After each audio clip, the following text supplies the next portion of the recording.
monsieur le recteur, retenu par des devoirs, les devoirs de sa charge, comme on dit, vous prie d'excuser son absence. Il est obligé de rester là-haut pour communiquer avec un certain nombre de têtes couronnées, celle de l'abbé de Charniat, celle peut-être même plus haut encore, pour des raisons certainement très urgentes, et il m'a prié de vous excuser, de l'excuser auprès de vous, ce que je fais. Deuxièmement, je vous prie aussi de m'excuser moi, parce que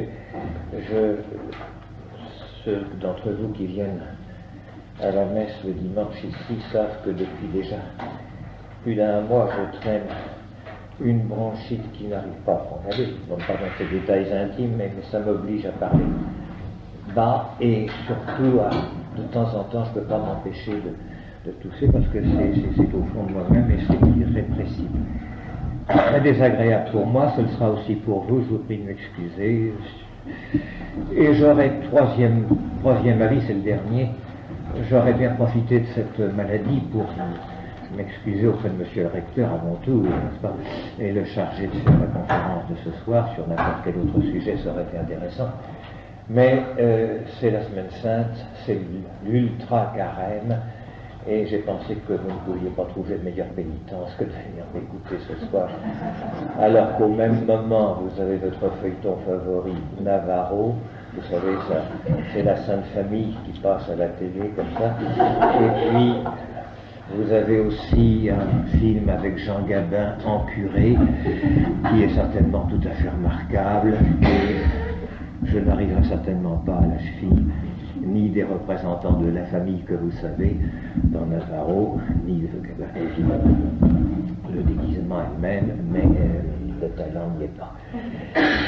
Je voudrais ce soir vous parler, parce que vraiment, enfin, si vous voulez vous sauver, vous savez, il en est temps encore, et parce que c'est bien le lundi saint, mais enfin quand même, il ne faut pas abuser. Je voudrais vous livrer quelques réflexions sur les évangiles de la Passion, et plus précisément, parce que c'est indéfini comme sujet, les évangiles synoptiques. Matthieu, Marc et Luc, c'est dire que je ne parlerai pas ce soir de Saint Jean.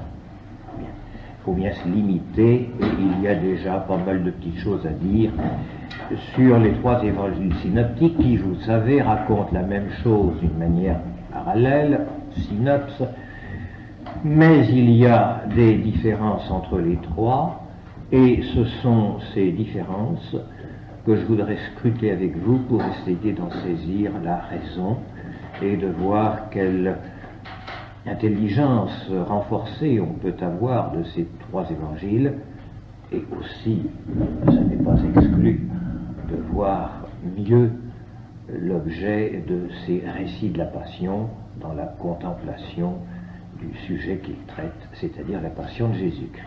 Mais enfin, ce n'est pas une méditation, je le dis tout de suite, je ne prétends pas ici remplacer les prédicateurs de carême ni vos pères spirituels. C'est quand même une conférence qui voudrait avoir l'air un petit peu intellectuelle pour voir comment c'est fait. Mais je ne prétends pas non plus faire une exégèse très compliquée.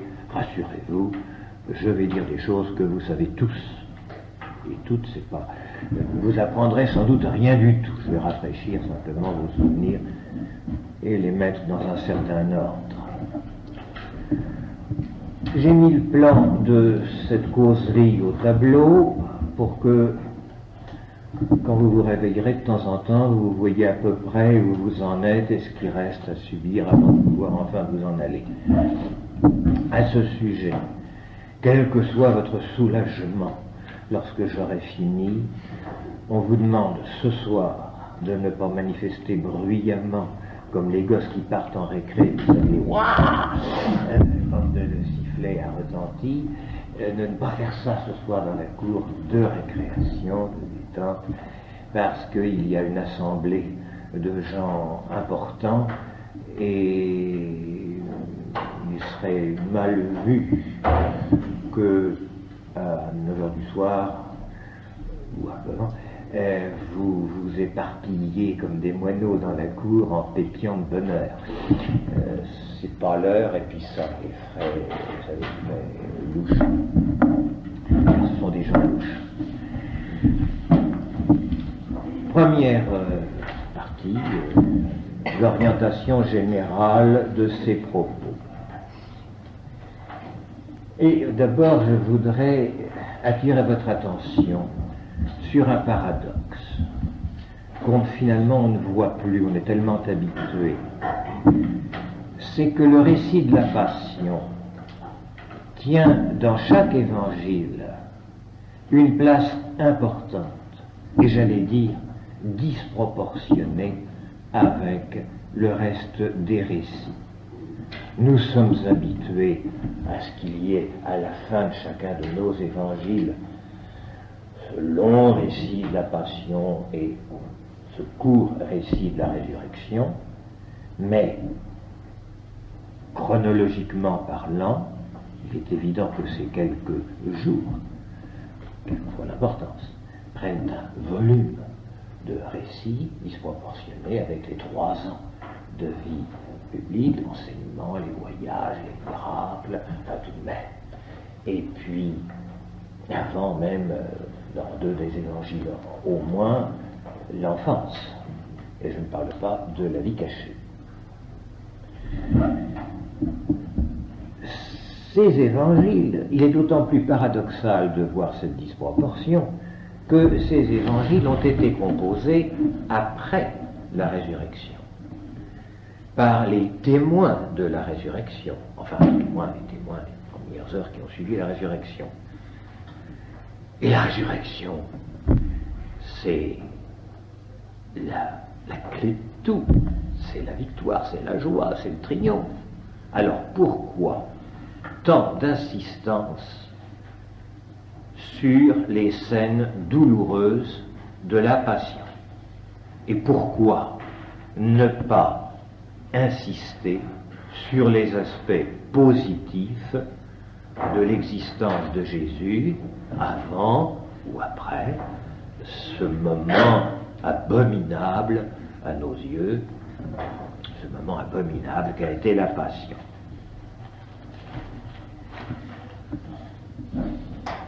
C'est un thaumaturge. Il a déjà remporté des triomphes sur la mort. Il a guéri des malades. Il a ressuscité des morts. Il a eu un succès variable mais considérable auprès des foules. Il a donné un enseignement lumineux, plein d'autorité. Il a organisé un collège d'apôtres et de disciples. Après la résurrection, il est apparu en de nombreuses circonstances. Il a conféré à l'Église naissante des pouvoirs essentiels.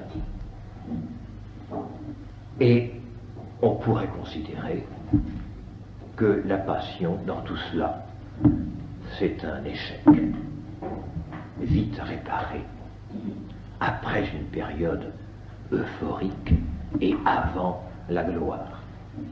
Or, la lumière de la résurrection n'offusque pas pour les témoins cette sombre histoire de la Passion du Christ, et cela nous enseigne d'abord que la lumière de la résurrection ne cache pas donc la lumière noire de la Passion, n'aboutit pas à une religion d'évasion hors de cette réalité sanglante, épouvantable qu'est la Passion, ne détourne pas les disciples qui ont été témoins de l'avant et de l'après de la Passion des aspects meurtrissants de la vie de Jésus.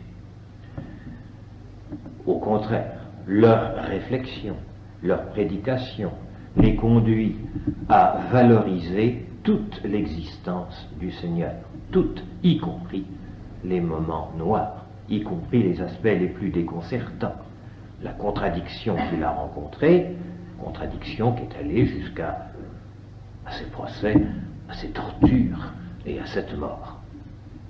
Autrement dit, la passion, qui est le contraire de la résurrection, la passion c'est la défaite, la résurrection c'est la victoire, la passion c'est l'humiliation, la résurrection c'est la glorification.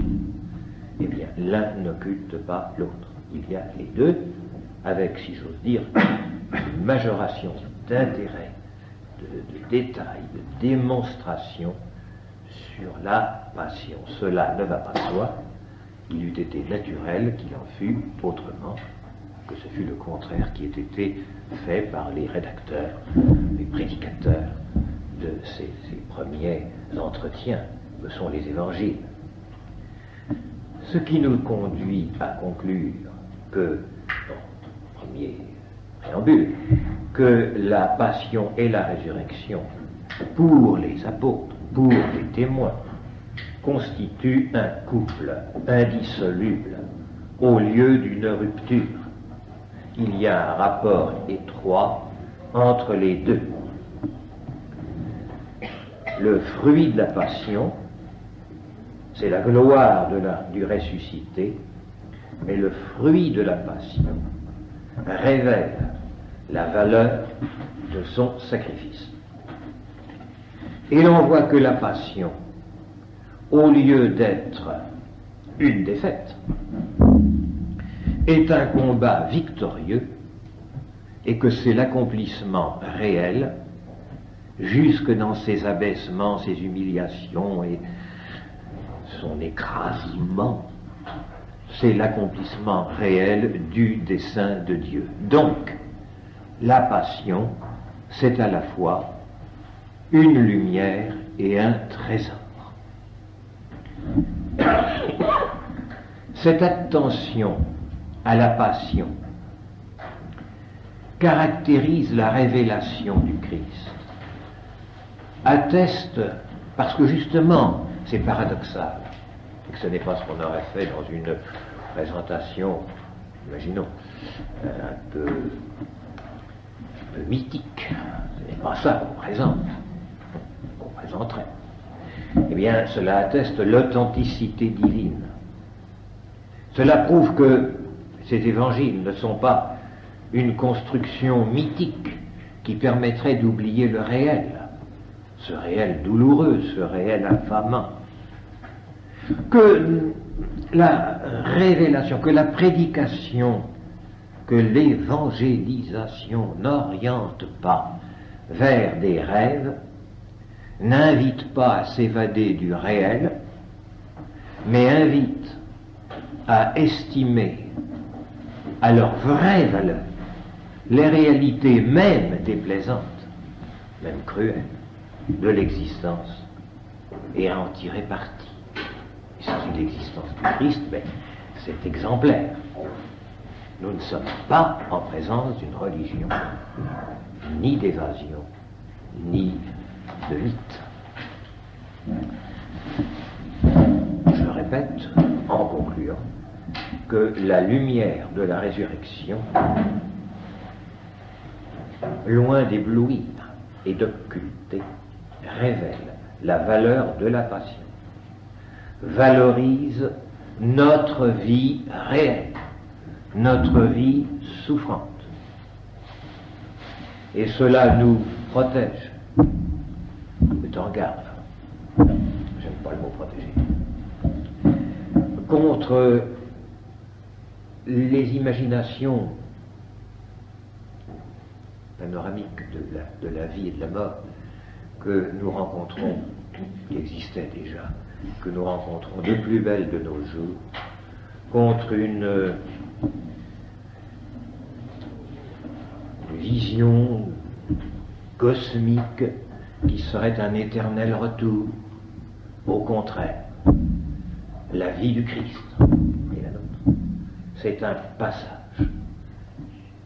passage avec au bout une issue, un passage unique avec une issue qui n'est pas forcément heureuse. Cela nous met en garde contre la tentation de voir dans notre vie une fuite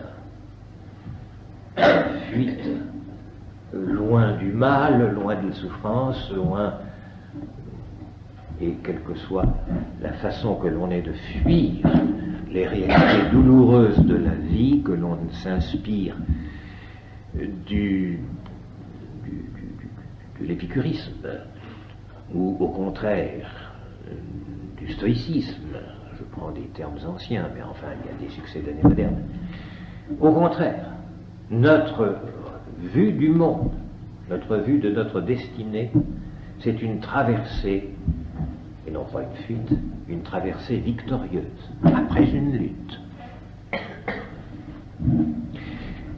Et cela nous écarte aussi, par antithèse, d'une vision doloriste de la destinée, mélancolique, romantique, résignée au mal, et trouvant une espèce de satisfaction amère dans la souffrance, cultivée pour elle-même. Il y a des courants de spiritualité comme cela. Eh bien, pas du tout.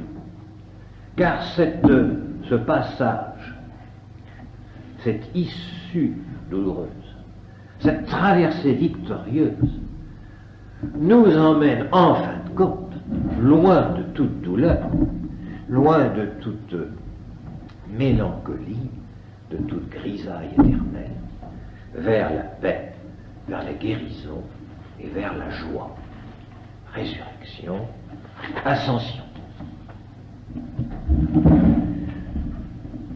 C'est la première réflexion qui vient quand on contemple, on regarde dans les évangiles la place qu'occupent ces récits de la Passion. Deuxième réflexion, c'est toujours en premièrement, c'est la formation du récit qui est différente du reste de l'évangile. Le reste de l'évangile est constitué, selon les auteurs synoptiques, et Saint Jean aussi d'ailleurs, par des épisodes facilement détachables, des paraboles, des discours, des récits de miracles. On pourrait les grouper autrement qu'ils ne sont. Parce qu'on a l'impression que, d'ailleurs, c'est bien clair, il suffit d'avoir lu les 3 évangiles pour se rendre compte que les mêmes épisodes n'interviennent pas dans les mêmes contextes. Donc, ces épisodes, pour authentiques qu'ils soient, ne constituent pas un tout historiquement et nécessairement articulé. Il y a des présentations différentes selon le plan, l'idée de Matthieu, de Marc ou de Luc. Vous savez bien. Et les synopses sont obligés, quand on veut présenter les 3 récits, généralement assez semblables, des évangélistes, eh bien de casser le plan de ces évangiles pour s'en tenir à un choisi arbitrairement, c'est Matthieu, c'est Marc, c'est Luc. Et ensuite, on met en face ce qu'on est allé pêcher à d'autres endroits de l'évangile, des 2 autres évangiles. Donc il n'y a pas une articulation nécessaire. Tandis que dans les récits de la Passion, les 3 récits de la Passion, nous avons un ensemble cohérent, fermement articulé. Il y a là, visiblement, le noyau primitif de la prédication évangélique. C'est un autre chapitre, une autre perspective, si j'ose dire, c'est une métaphore, n'est-ce pas? C'est un autre livret de prédication. Ah ben ce serait mieux. Il semble que tout se passe comme si ces premiers prédicateurs qu'ont été les apôtres s'étaient fait, comme nous avons tous, n'est-ce pas, des petits résumés de mémoire, des plans de prédication, des schémas pour expliquer et recommencer sans rien oublier d'important indéfiniment l'exposé de la vie, de la doctrine, l'histoire du salut. Alors on a des livrets dans sa poche, des carnets de catéchistes. Chacun a le sien, chacun sa méthode. Mais justement, pour la passion, tout se passe comme s'il y avait eu un livret modèle, à partir duquel chacun des prédicateurs, des évangélistes, des rédacteurs, se soit documenté et ait été moralement tenu de garder la même cohérence, le même scénario, la ressemblance, le parallélisme, la synopse est évidente. Ailleurs, il n'y a plus de liberté personnelle. Il y a là une densité, une composition au sens littéraire du mot, des intentions qui apparaissent beaucoup plus cohérentes et qui rapprochent ces trois récits. D'ailleurs, la confirmation vient de la comparaison avec l'évangile de Jean, qui, vous le savez, pour tout le cours du récit de la vie du Christ, ne suit pas du tout les synoptiques. Justement, il a été rédigé après, il complète, il corrige, il introduit un point de vue, une réflexion nouvelle. Mais pour les récits de la Passion, l'évangile de Jean rejoint le scénario, si je peux m'exprimer ainsi, des trois autres. Il est d'accord sur le choix des épisodes et sur l'ordonnance générale et sur la narration. Il y a donc là la volonté d'exprimer d'une manière cohérente, commune, homogène, un récit considéré comme essentiel. Et c'est le point de départ. Le récit commence dans les quatre, mais je m'occupe ce soir que des trois synoptiques, par l'arrestation. Il a été formé ensuite très tôt par un schéma qui fixe. Il y a une allure essentielle, commune, des épisodes principaux communs.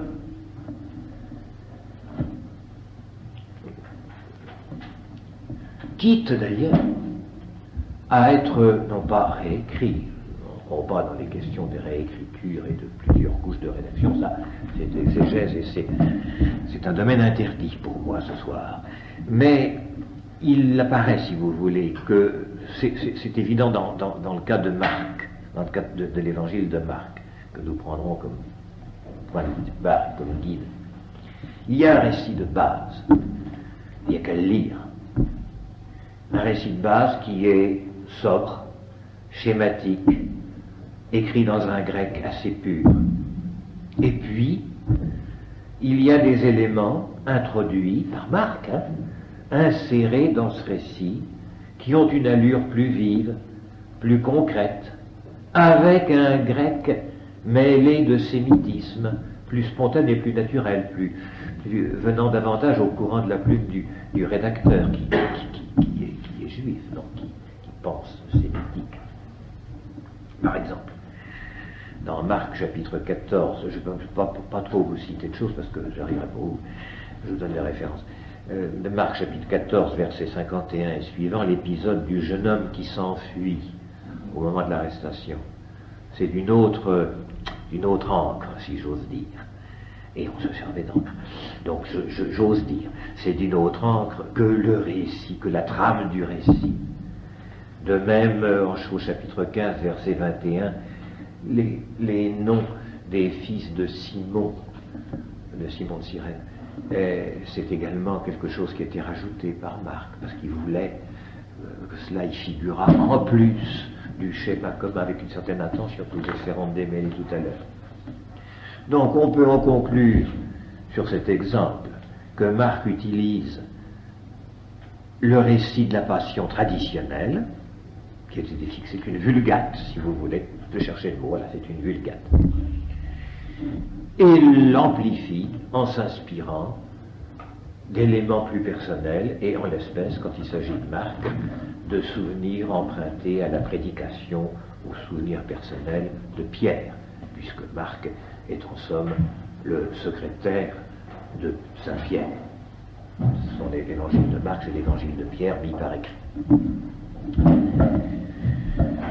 Et enfin, toujours dans cette orientation générale, je voudrais, avant d'entamer une étude plus chronologique, préciser tout de suite la personnalité de ces auteurs.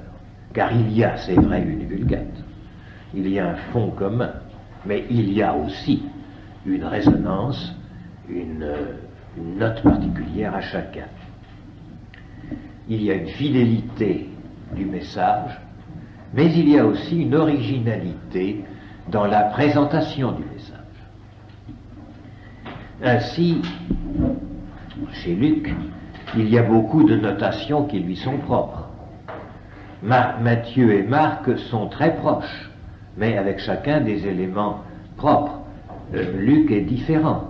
Il a une vision, nous le verrons tout à l'heure, surtout à propos des événements du Calvaire, tout à fait personnel, un accent qui lui est propre.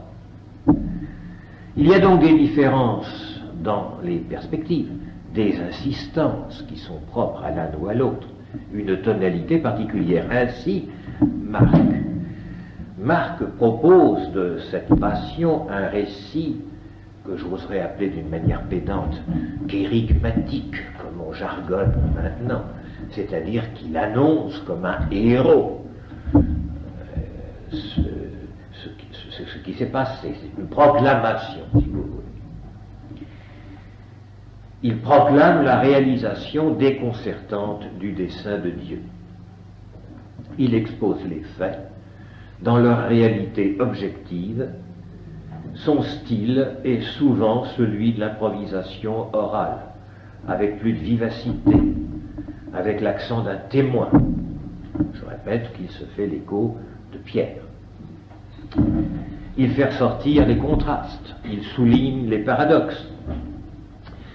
Ainsi, la croix est scandaleuse, mais n'en révèle pas moins le Fils de Dieu. Contraste entre le supplice et la qualité du Fils de Dieu qui va y paraître davantage. Ce contraste est souligné par Marc.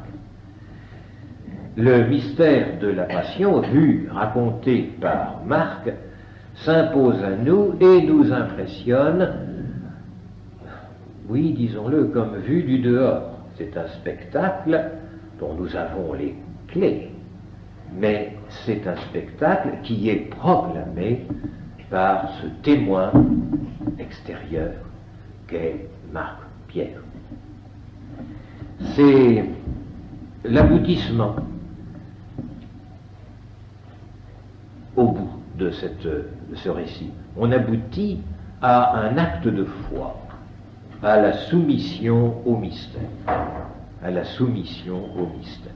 Ce mystère a été souligné chemin faisant. À la différence de Marc, Matthieu, eh bien Matthieu a une mentalité, une formation personnelle. D'ailleurs, vous savez bien que Matthieu était un fonctionnaire. Marc n'avait pas de culture intellectuelle, il n'avait pas été dans les écoles, n'est-ce pas, si j'ose dire.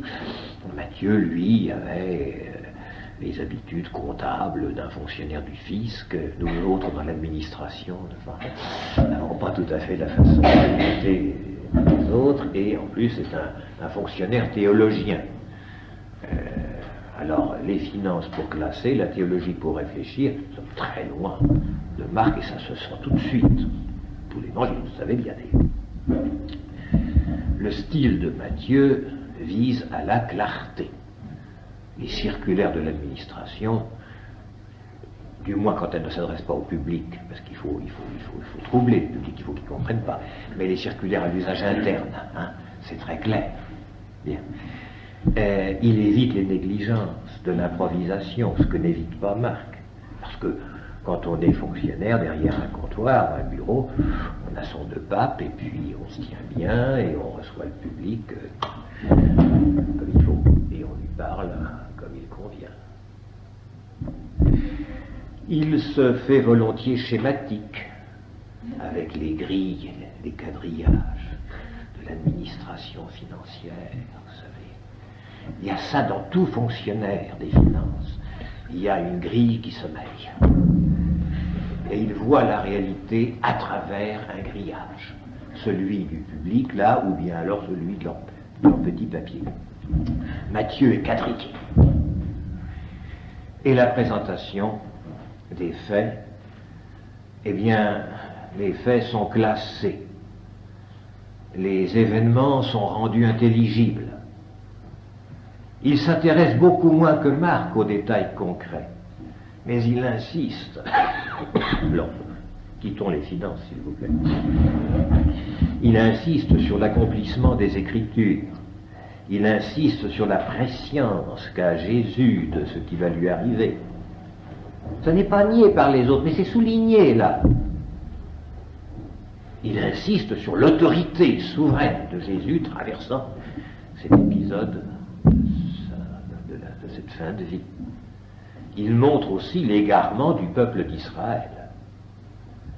À la suite de ses chefs, il établit des responsabilités et ne craint pas de montrer les culpabilités.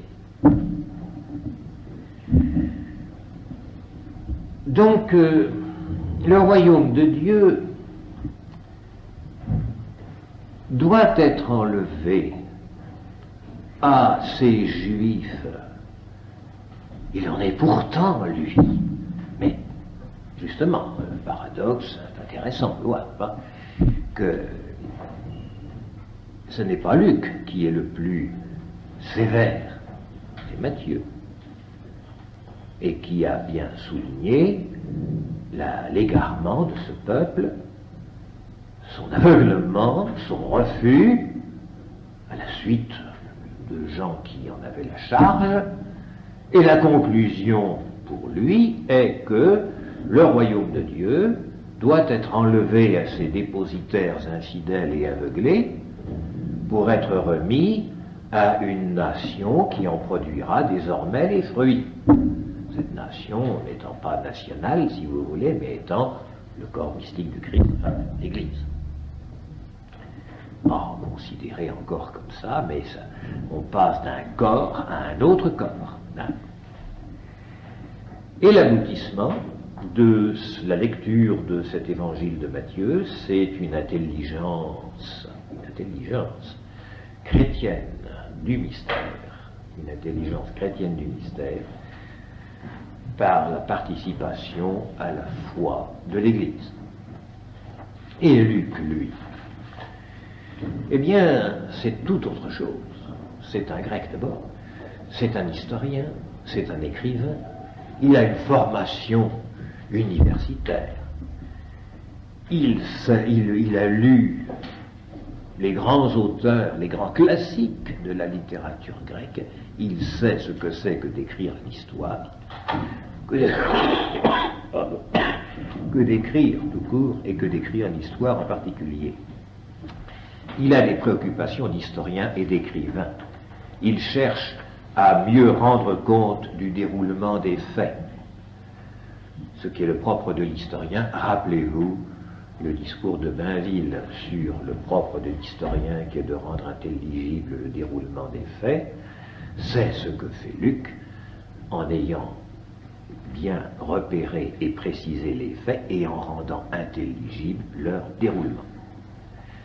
Il compose un récit bien mené, c'est fait superbement par un écrivain maître de sa langue et maître du plan qu'il suit. Vous voyez, comme sur le même schéma initial, on va avoir des différences considérables. Mais il ne vise pas à la froide impartialité, à la froide objectivité plutôt, du témoin impartial. Au contraire, le récit de Luc, c'est le récit d'un disciple qui revit avec émotion l'histoire de son maître et qui veut faire partager l'émotion qu'il a ressentie dans ces moments particulièrement dramatiques. l'attachement à son maître, personnel, s'exprime bien par l'affirmation répétée de l'innocence de Jésus. Il insiste beaucoup, plus que les autres.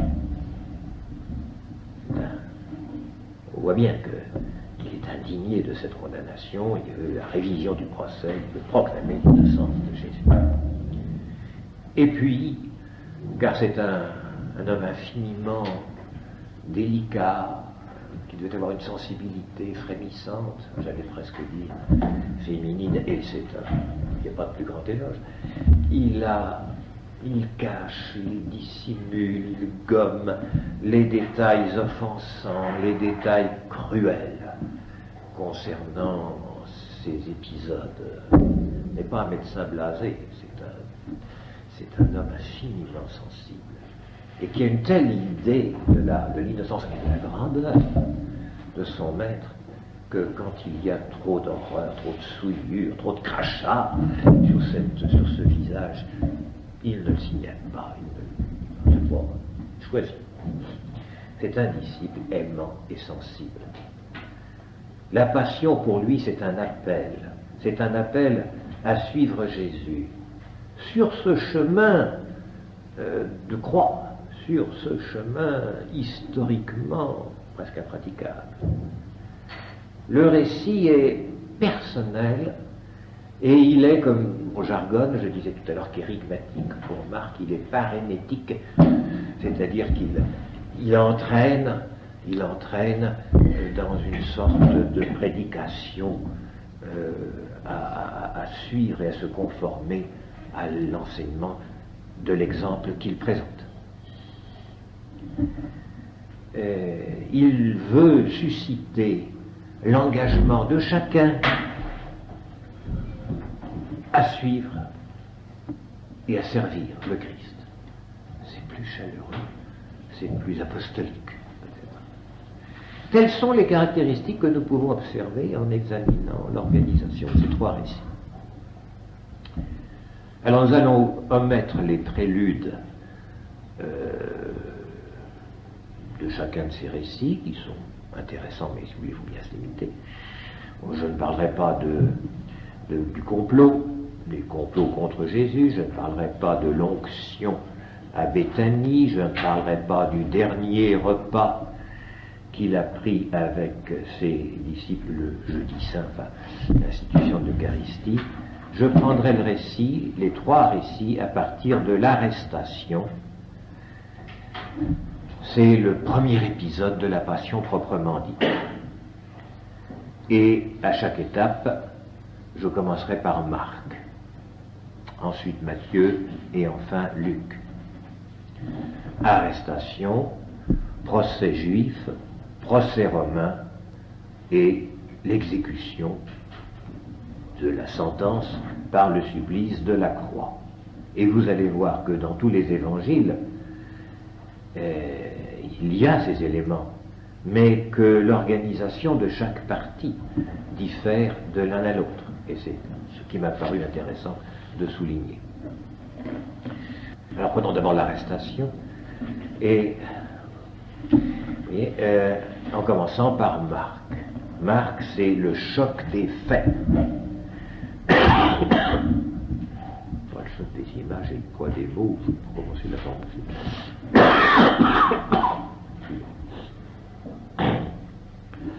c'est le choc des faits.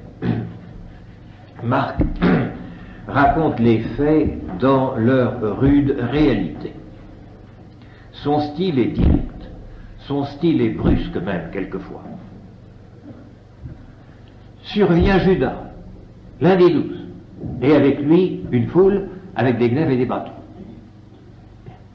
C'est pris sans précaution, c'est comme ça, c'est ex abrupto, comme on dit quelquefois. Jésus est appréhendé, un de ceux qui sont là dégaine et frappe, une parole de Jésus fait ressortir l'anomalie de la situation, comme pour un brigand, vous êtes sorti, dit-il, avec des glaives et des bâtons, Jésus est abandonné par tous, et un jeune homme qu'il suivait se fait prendre, se débat et se dégage, et s'enfuit, laissant son vêtement entre les mains de ceux qui essayaient de l'appréhender. Il s'enfuit nu. C'est ce détail visuel, frappant, pittoresque, qui, je vous le disais tout à l'heure, a été rajouté sur un schéma originel. Il y a dans tout ce récit de Marc, il n'y a pas d'explication. Il y a une série de faits, ou très peu d'explications. Il ne rapporte aucune parole de Jésus à Judas. Oh, vous savez que Jésus a parlé à Judas. Mais nous n'avons pas ce détail dans Marc. Nous n'avons pas non plus le discours ou la parole de Jésus aux disciples qui a frappé. La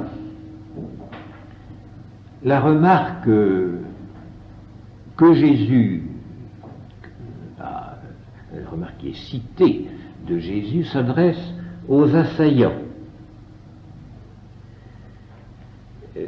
Il vise moins à expliquer les faits qu'à souligner ce que la scène a de paradoxal et de choquant.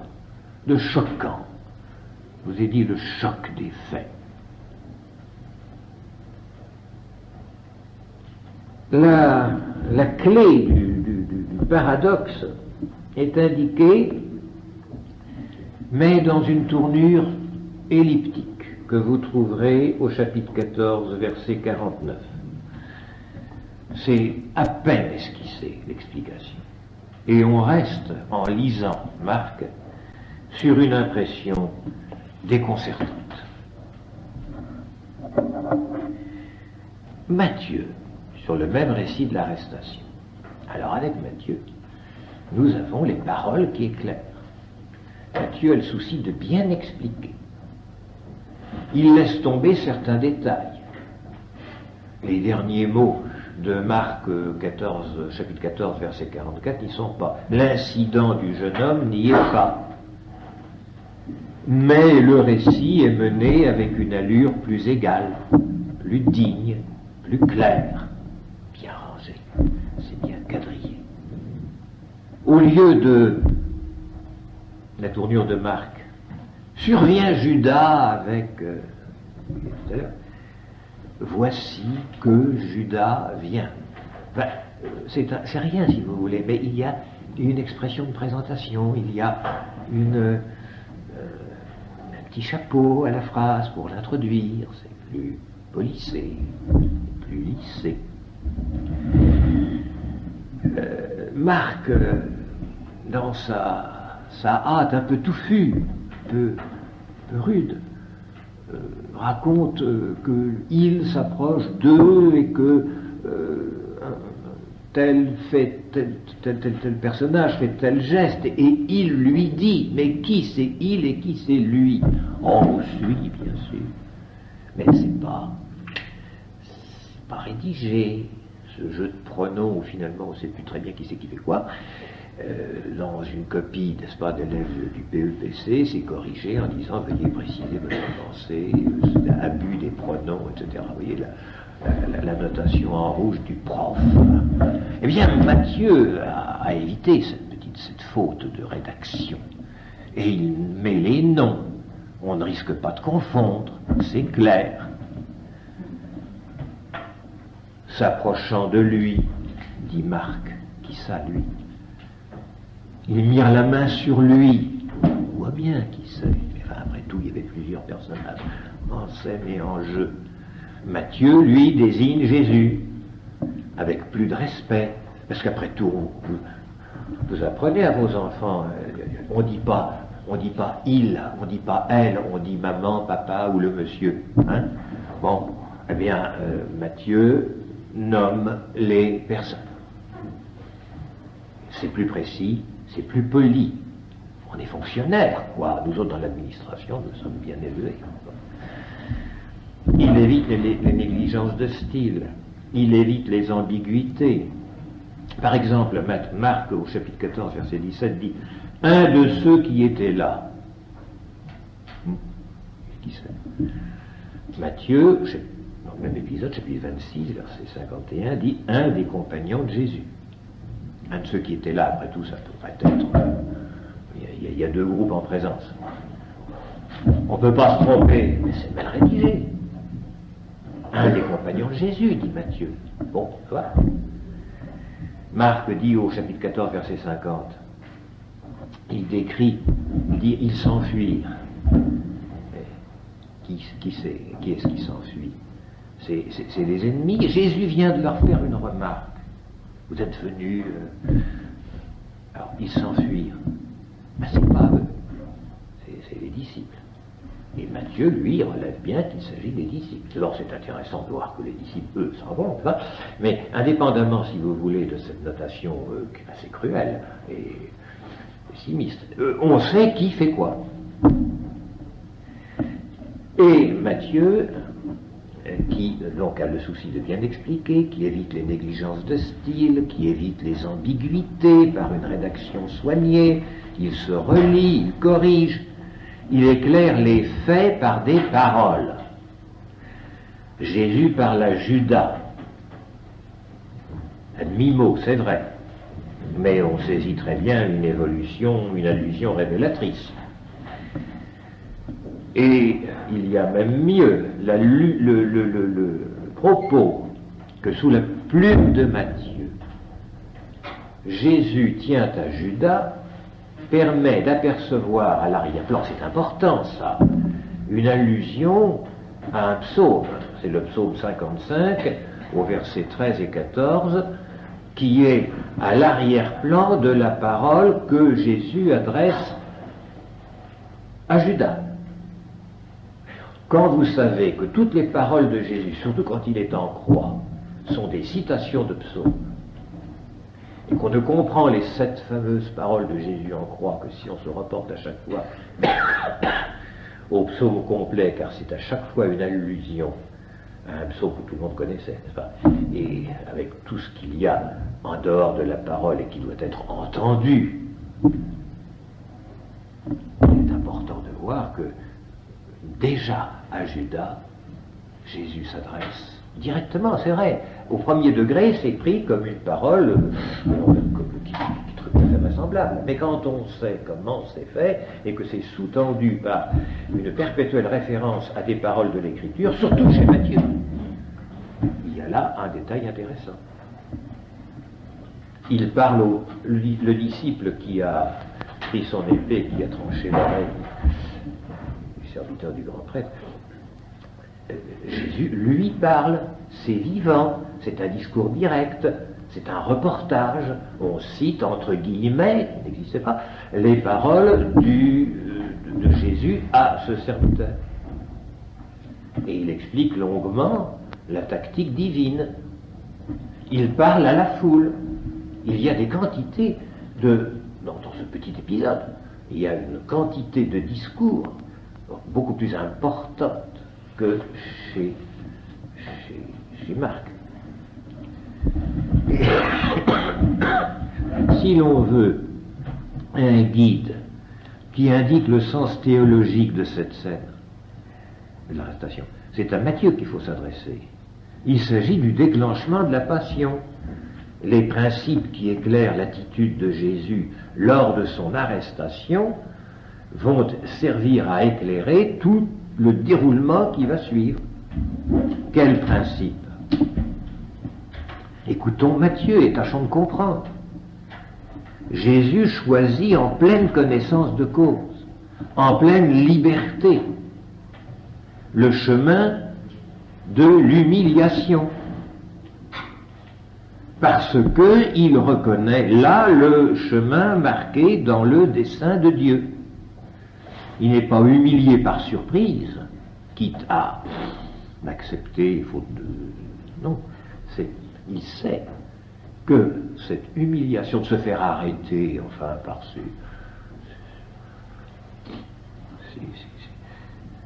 Même pas des flics, enfin, c'est rien, c'est du petit personnel hein, qui sont avec des glaives et des bâtons.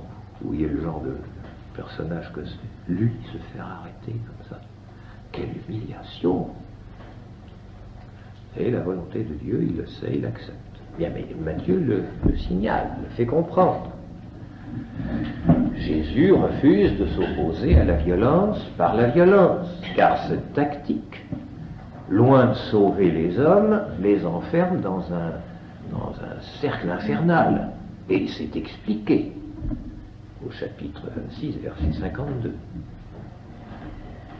Jésus refuse de recourir à l'intervention miraculeuse de la puissance divine.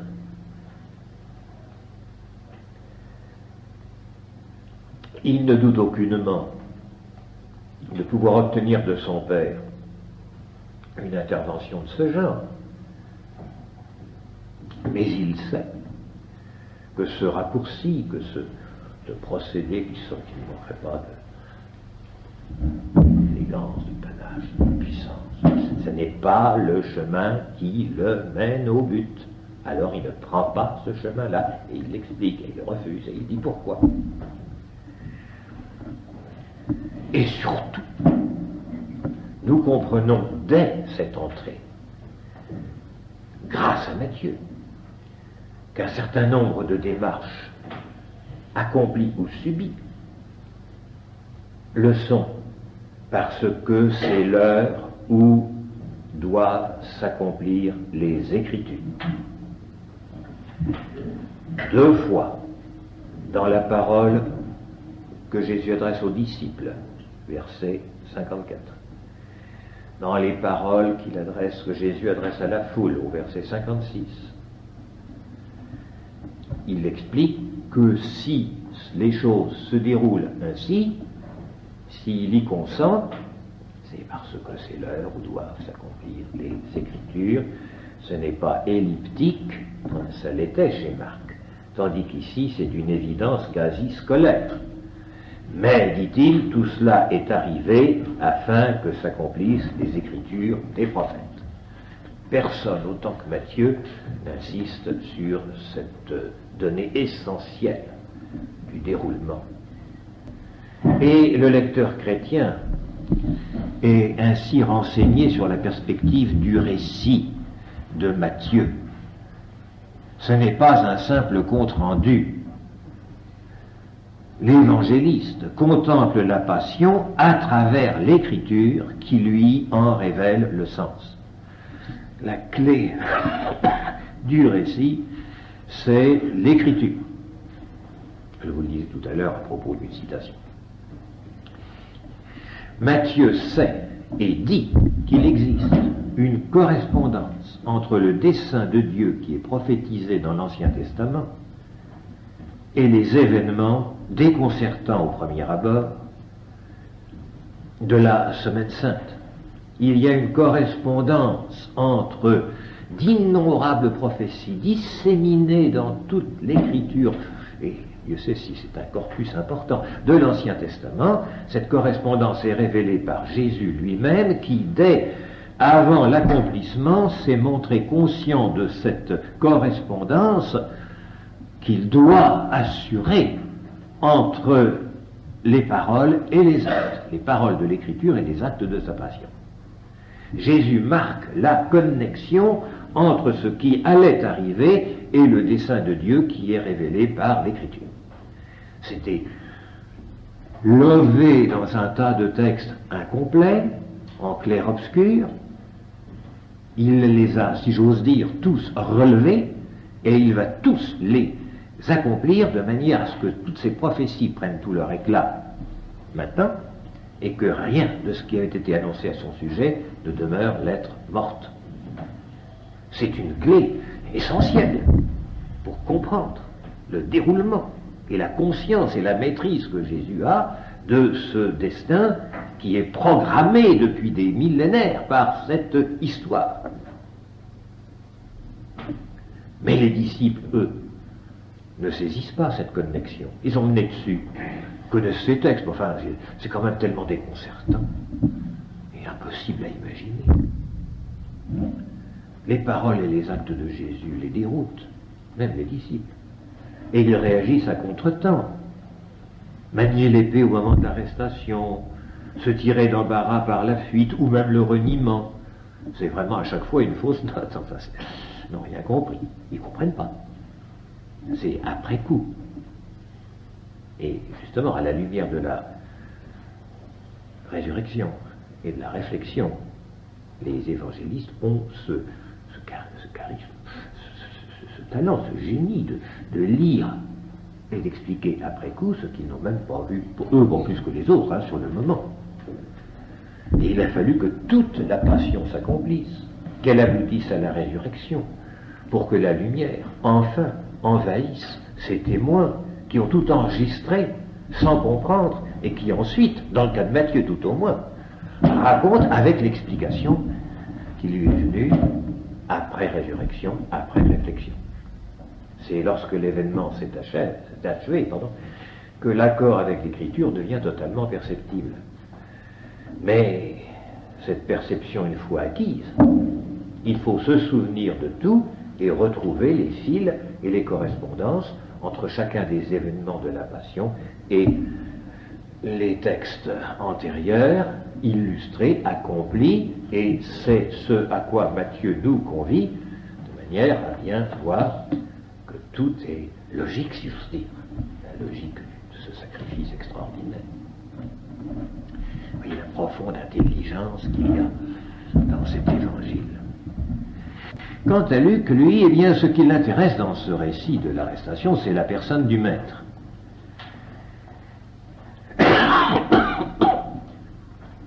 Il est plus attentif à marquer les étapes successives de la révélation.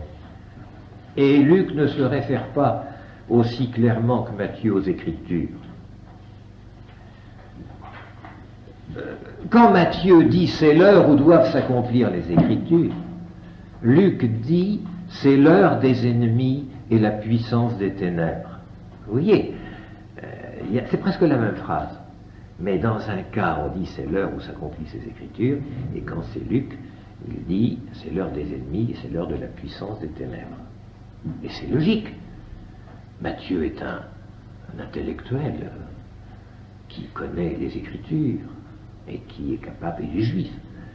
Il a toute la tradition de l'Écriture commentée de samedi en samedi à la synagogue, et il connaît ça très bien.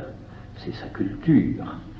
Et il la maîtrise, tandis que Luc est un médecin grec, quelle que soit sa culture acquise des écritures de la Bible, c'est quand même pas pour lui, et ça n'est pas pour son public, car les Grecs ignorent tout de cette tradition et de cette mystérieuse correspondance entre des écritures qu'ils ignorent et des faits qu'ils découvrent. Donc, comme Luc écrit, lui, grec, pour des Grecs, c'est pas la peine, et vous voyez qu'il ne peut pas dire, ça n'aurait aucun sens pour des Grecs, c'est absurde, de dire ça s'accomplit pour que s'accomplissent les Écritures. Et alors, quel rapport entre les deux? Nous savons que ces Écritures sont inspirées, qu'il y a un dessein de Dieu à travers la Bible, qu'il y a tout un cheminement extraordinaire d'ailleurs. Mais pour un Grec, ça n'a aucun sens. Alors on explique autrement. Et ce qu'on va présenter, c'est la figure séduisante, fascinante, cette figure, cette statue qui va être sculptée sous les yeux de ces amateurs de beaux profils et de belles statues. Et ça, c'est l'œuvre de Luc, parce que c'est à ça qu'il est sensible, et c'est à ça qu'il sait que ses lecteurs, ses auditeurs sont sensibles. Il parlera aussi des prophètes, on ne peut pas ne pas en parler, mais avec moins d'insistance, moins de clarté, c'est une allusion. Luc réserve si vous voulez, il réserve pour le temps d'après la résurrection la découverte de l'accomplissement.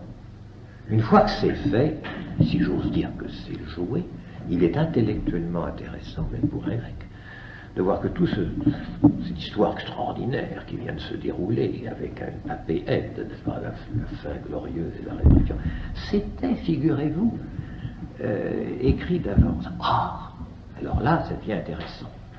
Mais il ne le montre pas à Jésus, parce que ça n'a pas de sens. C'est le Christ ressuscité qui ouvre l'esprit de ses disciples à l'intelligence des Écritures. C'est l'épisode d'Emmaüs. L'ordonnance du récit chez Luc révèle d'ailleurs la main de l'historien. Par exemple, dans le récit de l'arrestation où nous sommes, il commence par montrer qu'il y a un essai de résistance armée avant l'arrestation. C'est plus logique. Vous êtes avec votre maître, on vient arrêter votre maître, vous allez le défendre. Et puis, le déroulement des événements fera qu'il sera quand même arrêté. Mais votre premier geste, c'est un geste de défense avant qu'on ait porté la main sur lui. Et c'est ainsi que le décrit Luc.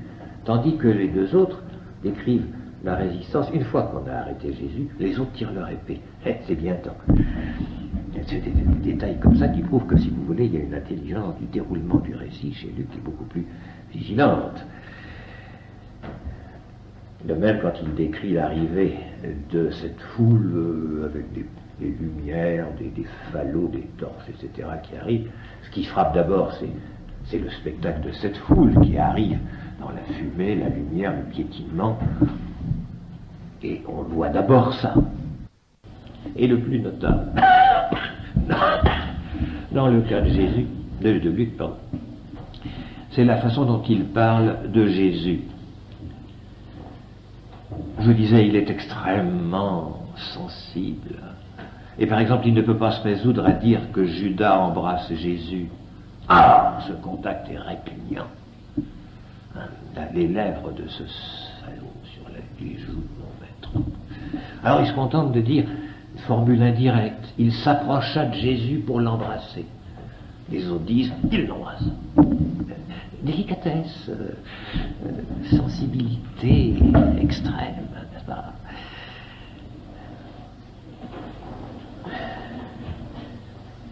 Mais en revanche, la parole que Jésus adresse à Judas trahit sa clairvoyance, montre sa clairvoyance et souligne en même temps ce que le procédé a de Dieu.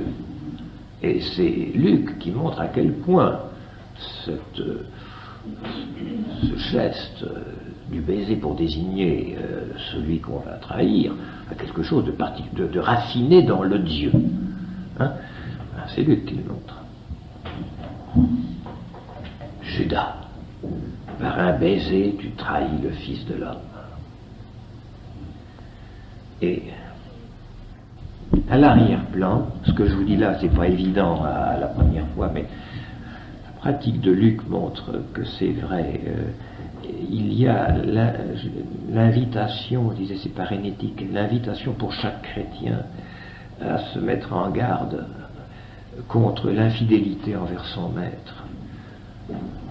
Dans la vie, dans notre vie, on est apparemment de bons chrétiens, on fait des prières, on communie, quel baiser on lui donne, et en même temps, quelle trahison à chaque fois. Enfin, vous voyez, le contraste.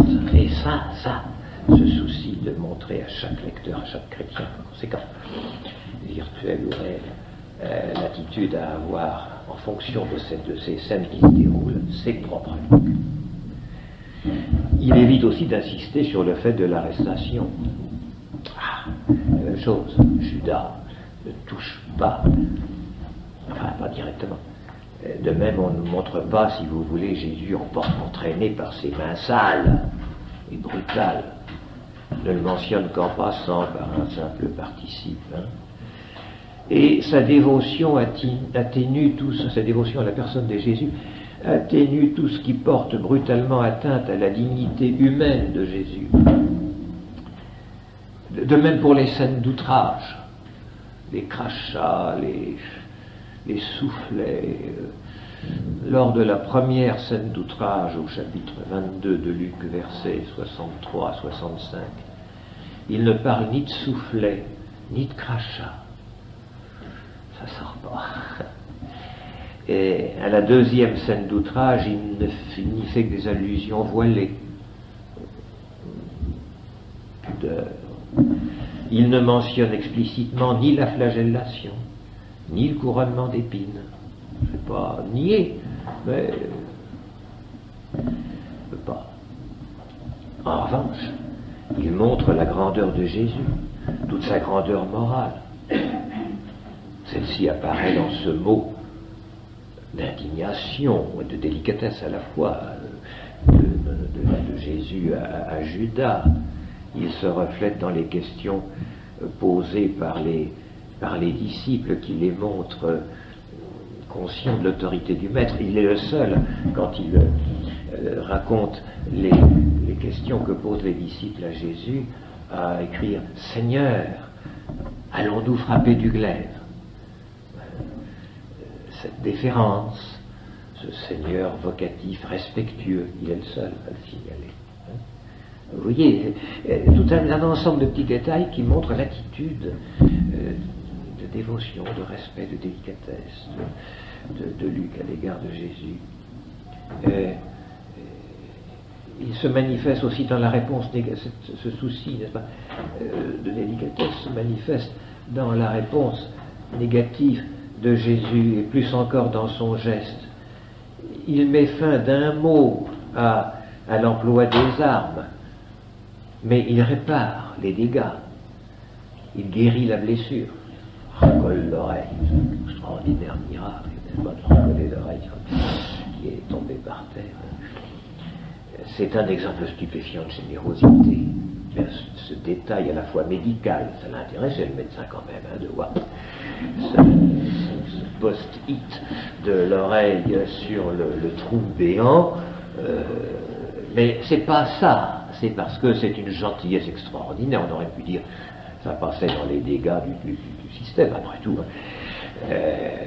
Mais non, Clarmier, ça, cette grandeur, cette générosité, cette délicatesse dans la générosité du Maître, Luc l'a remarqué et le signale. Voilà, si vous voulez, comment, dans cet épisode, excusez-moi, on peut marquer le patte, le style, la présentation. C'est la même chose partout, mais vous voyez comme chacun a son style, son intention et sa présentation différente.